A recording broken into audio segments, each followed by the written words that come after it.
નમસ્કાર મિત્રો, હર હર મહાદેવ, જય શ્રી કૃષ્ણ। તુલા રાશિના પ્રિય મિત્રો, આજનો આ વિડીયો માત્ર એક સામાન્ય રાશિફળ નથી। આજે હું તમારી સાથે એવા સમય વિશે વાત કરવા જઈ રહ્યો છું જે તમારા જીવનમાં એક મહત્વપૂર્ણ વળાંક બની શકે છે। મારી એક નમ્ર વિનંતી છે, જો શક્ય હોય તો થોડા સમય માટે બધા કામ બાજુ પર મૂકી દો, શાંતિથી બેસો અને આ સમગ્ર સંદેશ અંત સુધી જરૂર સાંભળો, કારણ કે ઘણી વખત જીવનમાં મળતું સાચું માર્ગદર્શન જ આપણને મોટી મુશ્કેલીમાંથી બચાવી શકે છે। તુલા રાશિનું પ્રતીક છે ત્રાજવું, એટલે કે સંતુલન। તમે હંમેશા ન્યાય, પ્રેમ અને સંબંધોને મહત્વ આપો છો। ઘણીવાર તમે પોતાના દુઃખને છુપાવીને બીજાના ચહેરા પર સ્મિત લાવવાનો પ્રયત્ન કરો છો, પરંતુ દરેક સારા માણસના જીવનમાં પણ પરીક્ષાનો સમય આવે છે। જુલાઈ મહિનો કેટલાક તુલા રાશિના જાતકો માટે આત્મચિંતન અને સાવચેતીનો સમય બની શકે છે। આ સમય દરમિયાન ઉતાવળમાં લીધેલા નિર્ણયો, બિનજરૂરી ખર્ચ, સંબંધોમાં ગેરસમજ અને માનસિક તણાવથી બચવાની ખાસ જરૂર રહેશે। સૌથી પહેલા વાત કરીએ સ્વાસ્થ્યની। જો છેલ્લા થોડા સમયથી તમને થાક, અંગમાં ખલેલ, વધારે ચિંતા અથવા મનમાં અજાણ્યો ડર અનુભવાતો હોય તો તેને અવગણશો નહીં। પૂરતો આરામ લો, સમયસર ભોજન કરો અને રોજ થોડો સમય ધ્યાન અથવા પ્રાર્થનામાં પસાર કરો। શાંત મન જ સૌથી મોટું રક્ષણ છે। હવે વાત કરીએ ધનની। જુલાઈ મહિનામાં કોઈ પણ મોટું રોકાણ, ઉતાવળમાં લેવાયેલો નિર્ણય અથવા કોઈને આંખ બંધ કરીને પડસા ઉધાર આપવાથી બચો। દરેક દસ્તાવેજ સારી રીતે વાંચો। જ્યાં જરૂર લાગે ત્યાં પરિવારના અનુભવી વ્યક્તિની સલાહ લો। ઘણી વખત સાવચેતી જ સૌથી મોટો લાભ બની જાય છે। હવે વાત કરીએ સંબંધોની। નાની વાતને મોટો વિવાદ બનવા ન દો।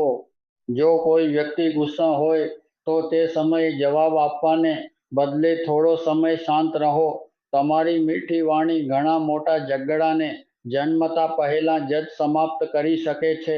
હવે વાત કરીએ એવા સરળ આધ્યાત્મિક ઉપાયોની જે તમને માનસિક શાંતિ અને સકારાત્મકતા આપી શકે। દર ગુરુવારે ભગવાન વિષ્ણુ અને માતા લક્ષ્મીનું સ્મરણ કરીને હળદરનું તિલક કરો।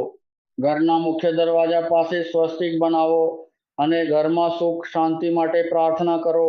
શુક્રવારે 5 લીલી એલચી માતા લક્ષ્મી સમક્ષ રાખીને શ્રી મહાલક્ષ્મીના મંત્રની એક માળા જાપ કરો। ત્યારબાદ તે એલચી તમારા પર્સ અથવા તિજોરીમાં રાખી શકો। આ ઉપાયનો હેતુ મનમાં વિશ્વાસ અને સમૃદ્ધિનો ભાવ જાળવવાનો છે। દર સોમવારે ભગવાન શિવને જળ અર્પણ કરો, બિલીપત્ર ચજાવો અને 4 નમ શિવાય મંત્રનો જાપ કરો। જ્યારે મન ભારે લાગે ત્યારે પોતાની ચિંતા મહાદેવને સમર્પિત કરો। પ્રાર્થના ઘણીવાર મનને હળવું બનાવે છે।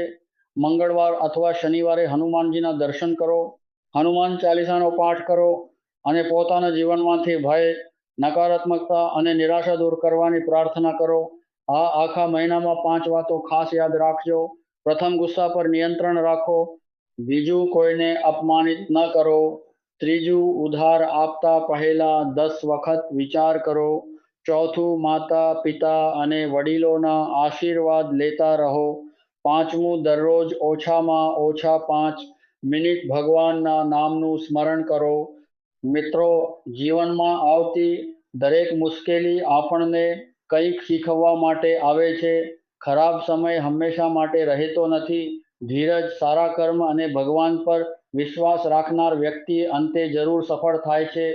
જો જુલાઈ મહિનો તમારા માટે થોડો પડકારજનક હોય તો પણ યાદ રાખજો કે દરેક અંધારી રાત પછી સૂર્યોદય જરૂર થાય છે। આ સમય તમને વધુ મજબૂત, વધુ સમજદાર અને વધુ આધ્યાત્મિક બનાવશે। અંતમાં ભગવાન શિવને પ્રાર્થના કરીએ કે તમારા પરિવાર પર હંમેશા તેમની કૃપા રહે। માતા લક્ષ્મી તમારા ઘરમાં સુખ, સમૃદ્ધિ વરસાવે અને બજરંગબલી તમને દરેક ભય અને સંકટમાંથી સુરક્ષિત રાખે। જો તમને આ સંદેશ ઉપયોગી લાગ્યો હોય તો વિડીયોને લાઈક કરો, કોમેન્ટમાં હર હર મહાદેવ અને જય શુક્રદેવ જરૂર લખો અને આવા આધ્યાત્મિક વિડીયો માટે ચેનલને સબસ્ક્રાઇબ કરવાનું ભૂલશો નહીં। રાધે રાધે, જય શ્રી કૃષ્ણ, હર હર મહાદેવ।